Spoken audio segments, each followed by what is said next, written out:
Sahabat Fresh Juice dimanapun Anda berada, kita berjumpa kembali dalam Fresh Juice hari ini, Sabtu 19 Desember 2020. Bacaan dan renungan akan dibawakan oleh Bapak Reynold Vincent dari Yogyakarta. Selamat mendengarkan.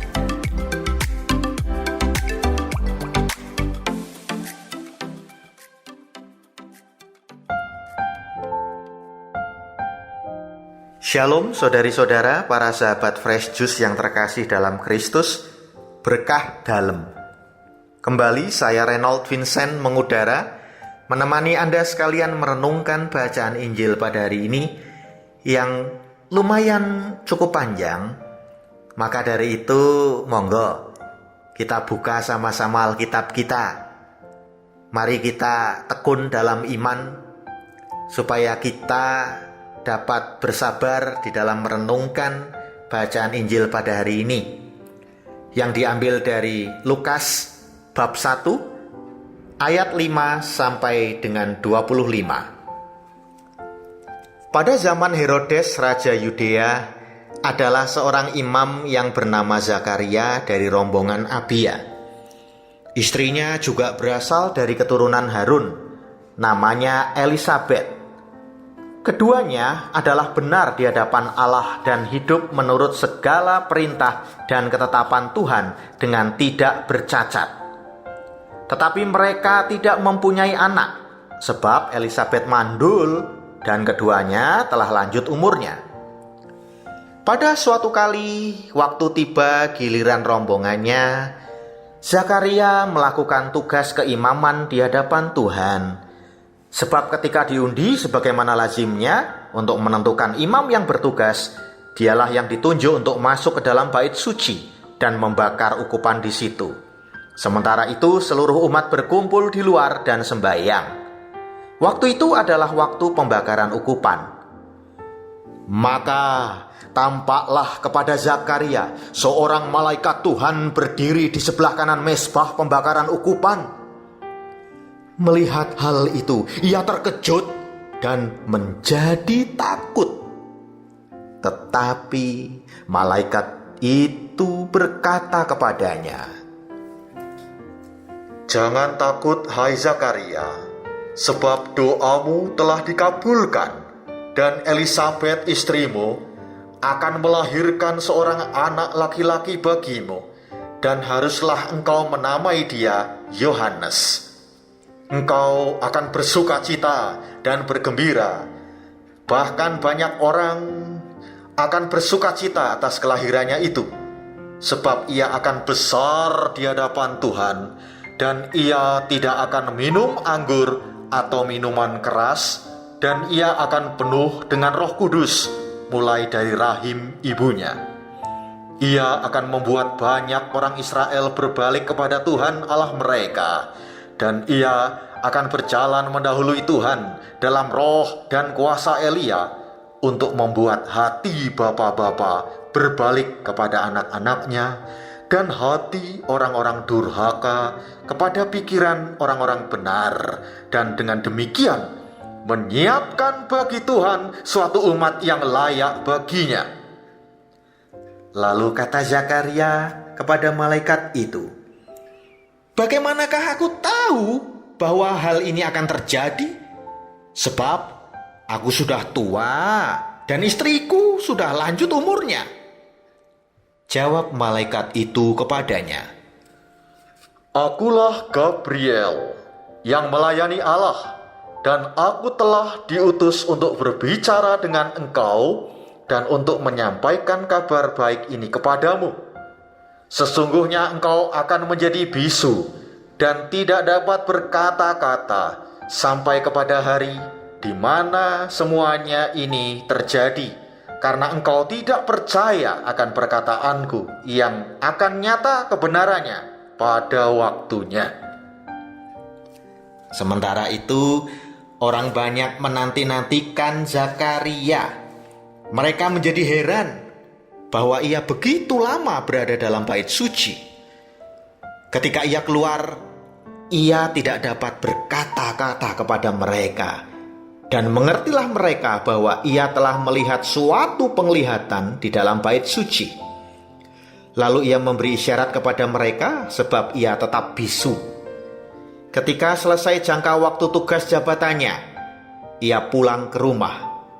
Beberapa lama kemudian, Elisabet istrinya mengandung, dan selama 5 bulan ia tidak menampakkan diri. Katanya, "Inilah suatu perbuatan Tuhan bagiku, dan sekarang ia berkenan menghapuskan aibku di depan orang." Demikianlah Injil Tuhan.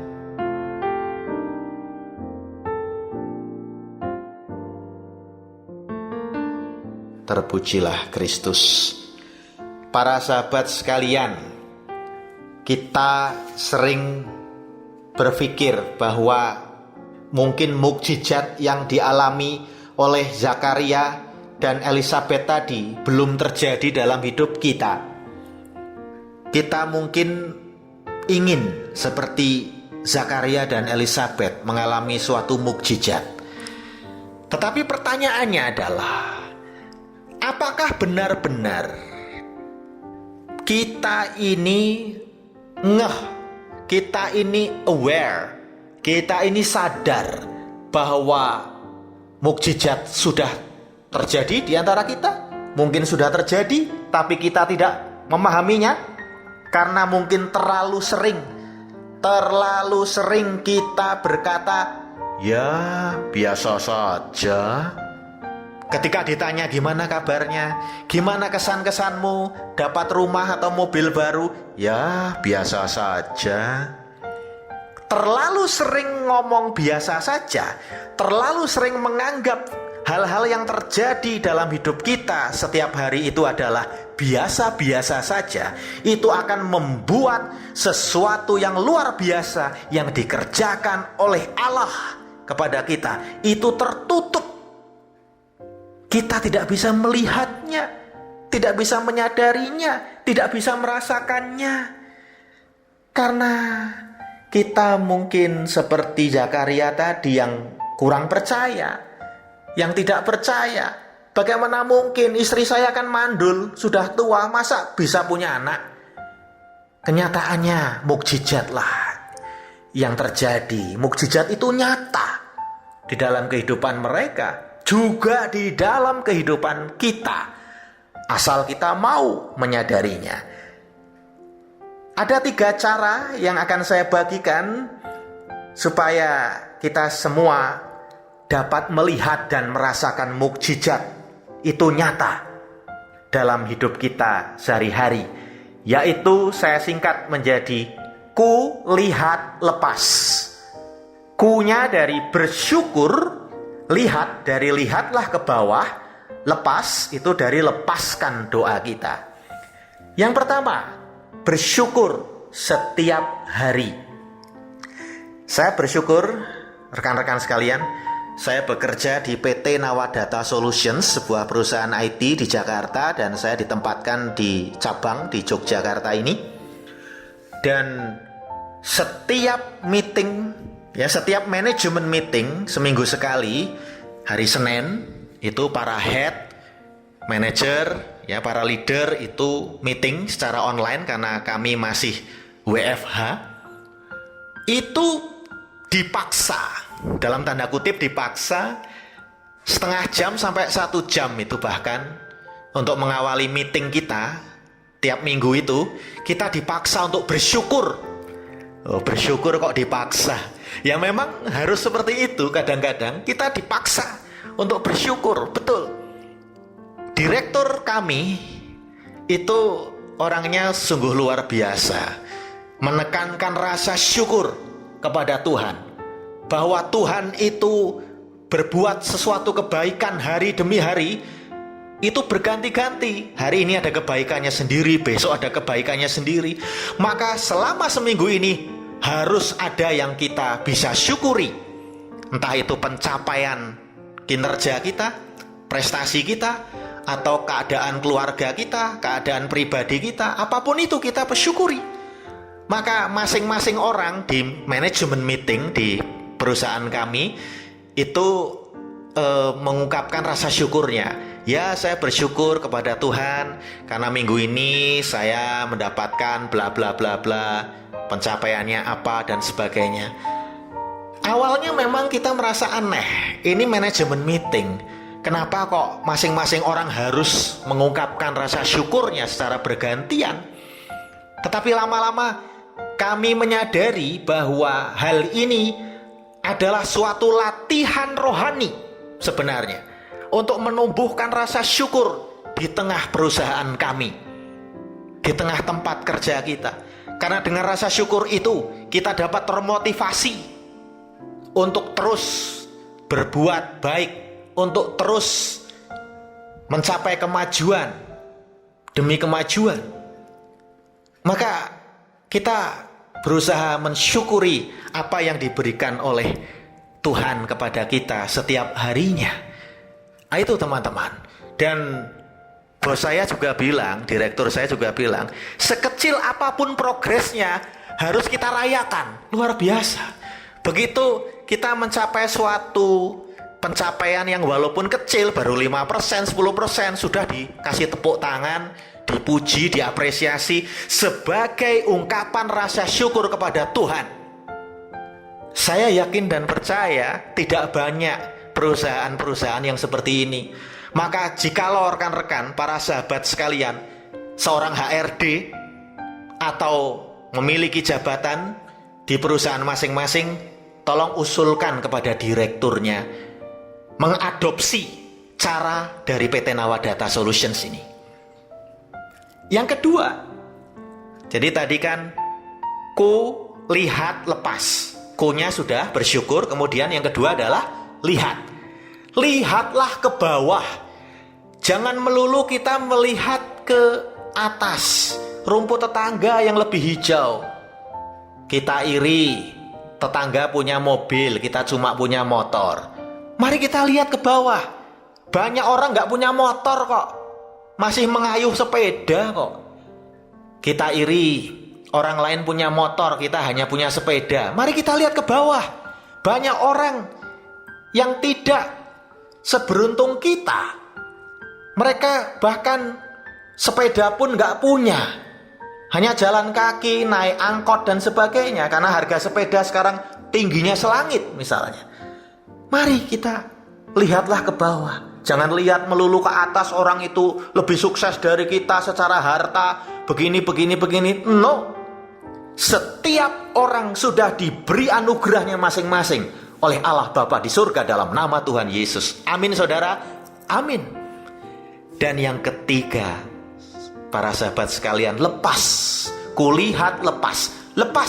Lepaskanlah doa kita. Ibarat balon gas anak-anak itu ya, yang ada talinya. Kalau kita lepas talinya, itu kan akan membubung ke angkasa. Sama dengan doa. Kita ini sering berdoa, tapi sering gondeli talinya. Gondeli itu apa ya? Sering menahan-nahan talinya. Sehingga balon doa kita tidak sempurna naik ke angkasa. Tidak sempurna. Tidak bisa kita katakan bahwa Allah tidak mendengarkan doa saya. Barangkali kita sendiri yang salah berdoa. Karena setiap kali kita berdoa 1 jam kemudian barangkali kita cemas lagi. 2 jam kemudian setelah kita berdoa barangkali kita khawatir lagi. 5 jam atau sehari kemudian setelah kita berdoa barangkali kita tidak percaya lagi bahwa mukjizat itu nyata, bahwa Allah sungguh mendengar dan akan mengabulkan doa kita seturut dengan kehendaknya yang terbaik baginya. Dia tahu yang terbaik untuk kita demi kemuliaan namanya. Maka lepaskanlah tali doa kita agar sempurna sampai kepada Allah Bapa di surga dalam nama Tuhan Yesus.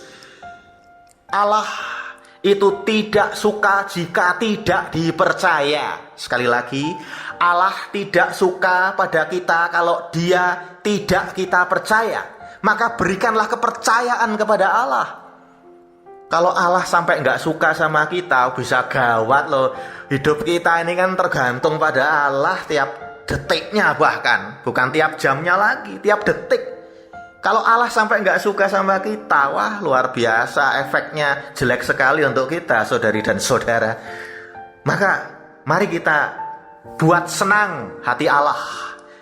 Mari kita percaya, taruh kepercayaan bahwa mukjizat masih nyata terjadi dalam hidup kita. Bersyukur, lihatlah ke bawah, lepaskanlah tali doa kita. Kulihat lepas, itu adalah cara atau strategi supaya kita bisa melihat, bisa merasakan bahwa oh ternyata setiap hari itu miracle. Every day is a miracle. Setiap hari adalah mukjizat. Jangan pernah ngomong lagi biasa-biasa saja, karena setiap hari itu luar biasa. Karena mukjizat itu nyata. Amin. Dalam nama Bapa dan Putra dan Roh Kudus. Amin. Tuhan memberkati selalu untuk selamanya. Amin.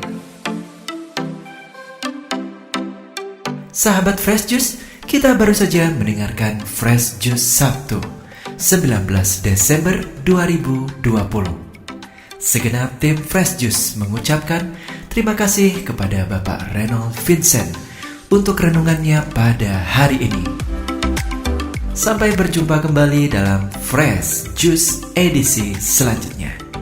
Tetap semangat, jaga kesehatan, dan salam Fresh Juice.